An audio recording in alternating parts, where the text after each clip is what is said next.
So we know that Google changes their features all the time, and keeping up with all the changes is a full-time job. Literally, that's what I do. And one thing particularly in the search results that you've probably noticed is the featured snippets. So what are the featured snippets? These are also known as position zero. Somebody at Google, I think, at one time called it position zero. And there's usually three different types. There's like a paragraph that's pulled from a website. There's a list of some sorts, which this is a list. And then there's a table. And it's all pulled from a website using the metadata. And there's a way for you to get this data from, let Google see your website data a little more easily using schema markup or structured data, which is kind of a more advanced strategy. But you can definitely obtain these position zero, in air quotes, positions through just optimizing your website strategically. You don't have to worry about coding. In this specific search, I Googled how to choose the best plastic surgeon. And the first thing that came from the American Board of Cosmetic Surgery.org. The second piece that is in frequent search results is people also ask. There's been a lot of studies done here, so it kind of is related to your original search, but not always related 100%. And then very bottom, there's a list of plastic surgeons, which is also pretty cool. Kind of gives you some images to look at as well.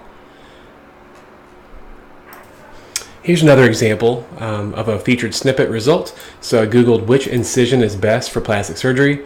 And you can see DinoMD.com is the first result. And he's also featured in the first People Also Ask. So if you're a marketer for a plastic surgery company or business, or you actually are the surgeon yourself or internal marketer or agency, like what are the best things for me to do specific to plastic surgery to get featured snippets for myself or my clients?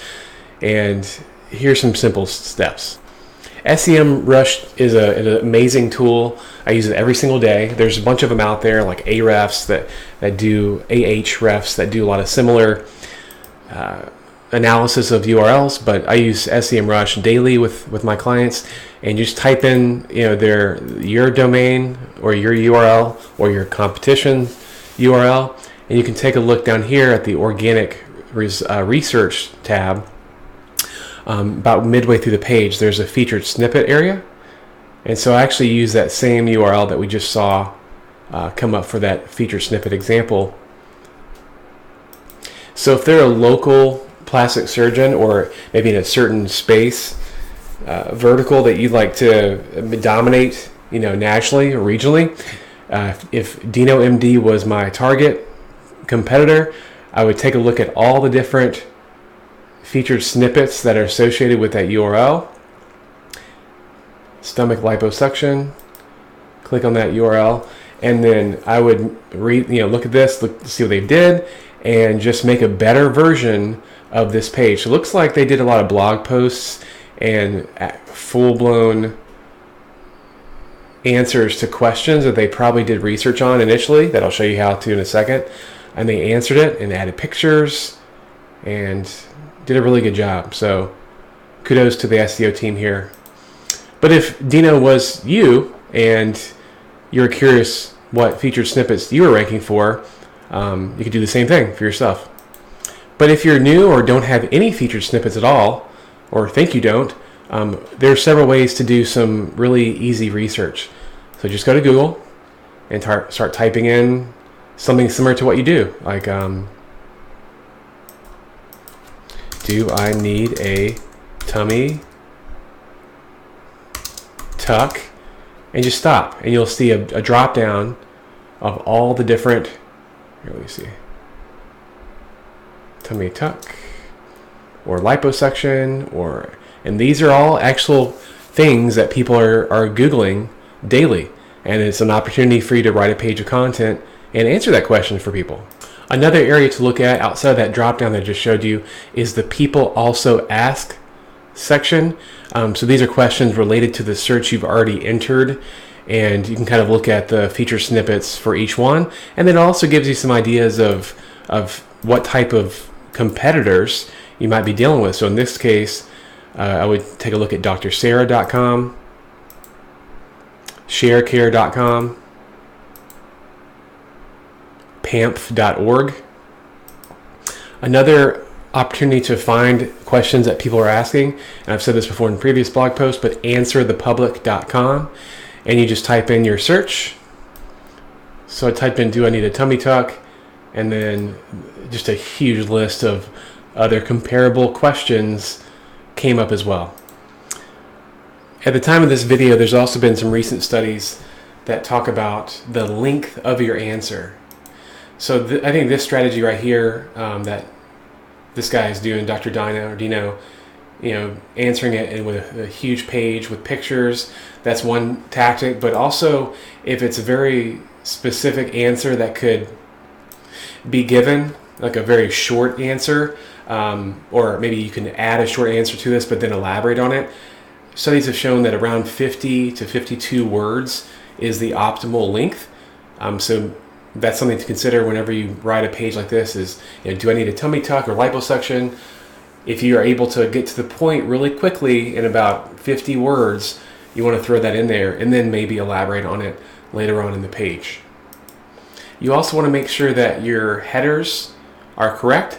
So you're using H1, H2, H3s throughout your page. So Google understands that it's an organized list. And if you're also starting off, a good practice is just to create a how-to or FAQ section on your site and be as elaborate as you possibly can, thinking through different categories of FAQs, and then keep a really close eye on that FAQ section from an SEO perspective and the tools that I just talked about, and see if Google is picking up any of those sections or FAQs as a featured snippet. And then using that information, you can kind of expand out from there. So for example, if you're getting some actual featured snippets from breast augmentation, but not the other stuff, then you would want to double down on breast augmentation FAQs and get deeper and deeper and deeper, because Google's already recognized that you're a valued resource for breast aug. Another great tip is to make sure that you add images. I know that this is a space that we don't have to really worry about that because it's all about image, but some posts I've seen do really well have been obviously before and afters, and also visual guides to something. So you have a question and then you answer it with text, but you also give a very visual guide and make sure that all the images are marked up with the correct metadata. So as Google changes, I think that we're going to see different types of featured snippets over time. But if you follow those steps and have a good foundation from an FAQ perspective on your site with the right metadata, headings, images, you've done a little bit of research on what is being triggered for featured snippets, looking at your competition, you're setting yourself up with a great foundation to build a healthy, long-term, profitable website. Until next time, this is Dustin. Thanks.